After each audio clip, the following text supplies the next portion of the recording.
দিতে বাধা দিচ্ছে। এনার নাম কি? এনার নাম কি? এনার নাম কি? নাসির। নাসির, এই নাসিরকে দেখুন, নাসির আলী।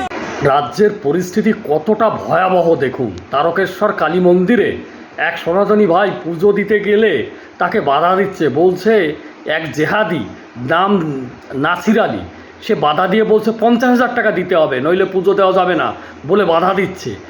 বর্তমান পশ্চিমবঙ্গের অবস্থা দিকে দিকে এরকম হয়ে যাচ্ছে। তাই এর থেকে যদি পরিত্রাণ পেতে হয়, এর থেকে যদি মুক্তি পেতে হয়, তাহলে এই সরকারকে বদলাতে হবে। কারণ এই সরকার, এই তৃণমূল সরকার সংগঠিতভাবে এদেরকে সুপরিকল্পিতভাবে মাথায় তুলে রেখেছে।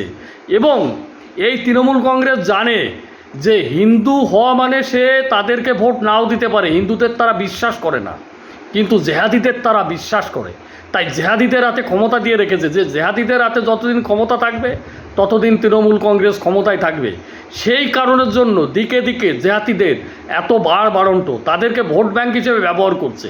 তবে আমি সব মুসলিম ভাইকে বলবো না, কিছু মুসলিম ভাই রাষ্ট্রবাদী আছে, তারা কোনটা সঠিক কোনটা ঠিক তা করে, কিন্তু এই যে জেহাদি, এদের বিরুদ্ধে লড়াই আমাদের জারি থাকবে।